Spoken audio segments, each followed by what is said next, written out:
ಕನ್ನಡದ ನಂಬರ್ 1 ದಿನಪತ್ರಿಕೆ ವಿಜಯವಾಣಿಯಲ್ಲಿ ಪ್ರಕಟವಾಗಿರುವ ಈ ದಿನದ ಮಹತ್ವದ ಸುದ್ದಿಗಳನ್ನು ನೋಡೋಣ. ಹಗಲು ಹೊತ್ತು ಲಭಿಸುವ ಹೆಚ್ಚುವರಿ ವಿದ್ಯುತ್ ಮಾರಾಟ ಮಾಡಿ ಆದಾಯ ಗಳಿಸಿಕೊಳ್ಳಬಹುದೆಂದು ಆಸೆ ತೋರಿಸಿ ಕುಸುಮ್ ಬಿ ಯೋಜನೆಯಡಿ ಸ್ವತಂತ್ರ ಸೌರಶಕ್ತಿ ಚಾಲಿತ ನೀರಾವರಿ ಪಂಪ್ ಸೆಟ್ ಅಳವಡಿಸಲು ರೈತರನ್ನು ಉತ್ತೇಜಿಸಿದ ರಾಜ್ಯ ಸರ್ಕಾರ ಇಕ್ಕಟ್ಟಿಗೆ ಸಿಲುಕಿದೆ. ಜೊತೆಗೆ ಗಂಗಾ ಕಲ್ಯಾಣ ಯೋಜನೆ ಅನುಷ್ಠಾನದ ಜವಾಬ್ದಾರಿ ಹೊರಿಸಿರುವುದು ಎಸ್ಕಾಂಗಳಿಗೂ ಗಾಯದ ಮೇಲೆ ಬರೆ ಎಳೆದಂತಾಗಿದೆ. ಈ ಕುರಿತ ವಿಶೇಷ ವರದಿಗೆ ವಿಜಯವಾಣಿ ಓದಿ. ಸರ್ಕಾರದ ಸಾಧನೆ ಹಾಗೂ ಆಶಯ ಬಿಂಬಿಸುವ ರಾಜ್ಯಪಾಲರ ಭಾಷಣದೊಂದಿಗೆ ಸೋಮವಾರ ವಿಧಾನಮಂಡಲ ಅಧಿವೇಶನ ಆರಂಭವಾಗುತ್ತಿದೆ. ಸರ್ಕಾರದ ಮೇಲೆ ಮುಗಿಬೀಳಲು ಪ್ರತಿಪಕ್ಷ ಸನ್ನದ್ಧವಾಗಿದ್ದರೆ ವಿಪಕ್ಷಗಳನ್ನ ಇಕ್ಕಟ್ಟಿಗೆ ಸಿಲುಕಿಸಲು ಸರ್ಕಾರ ಬಗೆಬಗೆಯ ವಿಷಯಾಸಗಳನ್ನ ಮೊನಚುಗೊಳಿಸಿದೆ. ಈ ಸುದ್ದಿಗೆ ಮುಖಪುಟ ನೋಡಿ. ಮೈಸೂರು ಮಲ್ಲಿಗೆ ಅಂದ್ರೆ ನೆನಪಾಗೋದು ಪ್ರೇಮ ಕವಿ ಕೆ.ಎಸ್. ನರಸಿಂಹಸ್ವಾಮಿ. ಪ್ರೀತಿ, ಪ್ರೇಮ, ದಾಂಪತ್ಯದ ಸವಿಯನ್ನು ಕವನಗಳ ಮೂಲಕ ಹಂಚಿದ ಕನ್ನಡದ ಅಪರೂಪದ ಕವಿ. ಕಿಕ್ಕೇರಿ ಗ್ರಾಮದಲ್ಲಿರುವ ಕೆ.ಎಸ್.ನ ಮನೆ ಸದ್ಯಕ್ಕೆ ಖಾಸಗಿ ವ್ಯಕ್ತಿಯ ಹೆಸರಿನಲ್ಲಿದೆ. ತುಂಬಾ ವರ್ಷದಿಂದ ಯಾರೂ ವಾಸವಿಲ್ಲದ ಪರಿಣಾಮ ಸಂಪೂರ್ಣ ಹಾಳಾಗಿದೆ. ಈ ಮನೆಯನ್ನ ಸರ್ಕಾರ ಖರೀದಿಸಬೇಕೆಂಬ ಕೂಗೆದ್ದಿದೆ. ಈ ವಿಶೇಷಕ್ಕೆ ವಿಹಾರ ನೋಡಿ. ಮಹಾಕುಂಭಮೇಳದಿಂದ ತೀರ್ಥಕ್ಷೇತ್ರ ಪ್ರಯಾಗ್ರಾಜ್ ಜಾಗತಿಕವಾಗಿ ಗಮನ ಸೆಳೆದಿದ್ದು ಗೊತ್ತಿರುವಂಥದ್ದೇ. ಆದರೆ ವಿಶ್ವನಾಥನ ಜ್ಯೋತಿರ್ಲಿಂಗವಿರುವ ಪುರಾತನ ನಗರಿ ಕಾಶಿ ಕೂಡ ಆಧ್ಯಾತ್ಮಿಕ ಪ್ರವಾಸೋದ್ಯಮ ಕ್ಷೇತ್ರಗಳಲ್ಲಿ ಹೊಸ ಅಧ್ಯಾಯವನ್ನೇ ಬರೆದಿದೆ. ಕುಂಭಮೇಳ ನಡೆದ 45 ದಿನಗಳ ಅವಧಿಯಲ್ಲಿ 4.32 ಕೋಟಿ ಭಕ್ತರು ವಿಶ್ವನಾಥನ ದರ್ಶನ ಪಡೆದುಕೊಂಡಿದ್ದಾರೆ. 2.32 ಕೋಟಿ ಜನರು ಗಂಗೆಯಲ್ಲಿ ಸ್ನಾನ ಮಾಡಿದ್ದಾರೆ. 14 ದೇಶಗಳು ಮತ್ತು ಭಾರತದ 21 ರಾಜ್ಯಗಳ ಭಾವಿಕರು ಕಾಶಿಯನ್ನ ತಮ್ಮ ಭಾವಾಲೋಕದಲ್ಲಿ ಭದ್ರವಾಗಿಸಿಕೊಂಡಿದ್ದಾರೆ. ಈ ವಿಶೇಷಕ್ಕೆ ಚಿಂತನ ಪುಟ ನೋಡಿ. ಮೇಕ್ ಎಐ ಇನ್ ಇಂಡಿಯಾ ಪರಿಕಲ್ಪನೆಯ ಇಂಜಿನಿಯರಿಂಗ್ ಕಾಲೇಜುಗಳು ಮತ್ತು ತಾಂತ್ರಿಕ ಶಿಕ್ಷಣದಲ್ಲಿ ಕೃತಕ ಬುದ್ಧಿಟ ಚಿತ್ತಮತಿಯನ್ನ ಸುಧಾರಿತ ಕಂಪ್ಯೂಟಿಂಗ್ ವ್ಯವಸ್ಥೆಯಾಗಿ ತರಲು ಅಖಿಲ ಭಾರತ ತಾಂತ್ರಿಕ ಶಿಕ್ಷಣ ಪರಿಷತ್ತು ಚಿಂತಿಸ್ತಾ ಇದೆ. ಈ ಕುರಿತ ವಿಶೇಷ ವರದಿಗೆ ಸಮಸ್ತ ಕರ್ನಾಟಕ ಪುಟ ನೋಡಿ.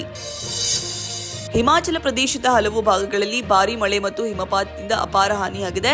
ಕಲ್ಲು ಜಿಲ್ಲೆಯಂತಾದ ಸಂಭವಿಸಿರುವ ಭೂಕುಸಿತಕ್ಕೆ 112 ರಸ್ತೆಗಳು ಬಂದಾಗಿವೆ. ಈ ವರದಿಗೆ ದೇಶ ವಿದೇಶ ಪುಟ ನೋಡಿ.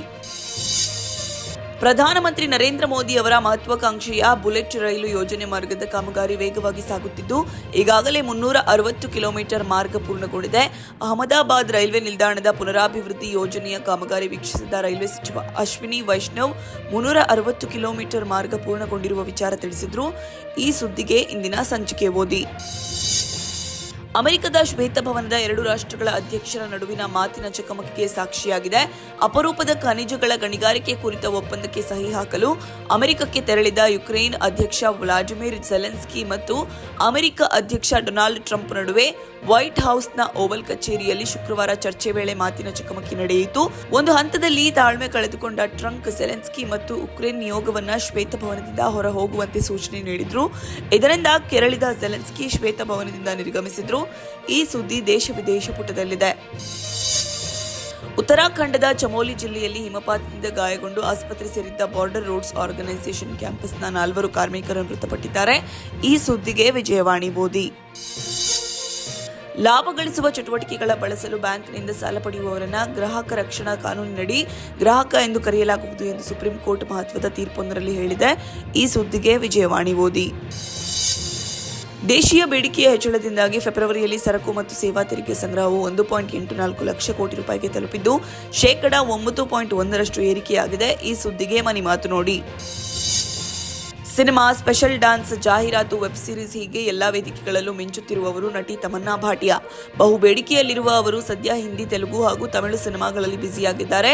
ಅವರು ಏನು ಹೇಳಿದ್ದಾರೆ ಅನ್ನೋ ಕುತೂಹಲಕ್ಕೆ ಉಲ್ಲಾಸ ನಮಸ್ತೆ ಬೆಂಗಳೂರು ನೋಡಿ. ಇವಿಷ್ಟೇ ಅಲ್ಲ, ಮುಂಜಾನೆ ಮಾತು, ಅಂತರಂಗ, ಭವಿಷ್ಯ, ಮನೋವಿಕಾಸದ ಕಾಲಂಗಳು, ಕ್ರೀಡೆ, ಸಿನಿಮಾ, ದೇಶ ವಿದೇಶಗಳ ಭರಪೂರ ಸುದ್ದಿಗಳ ವಿಶೇಷಗಳಿಗಾಗಿ ವಿಜಯವಾಣಿ ಓದಿ.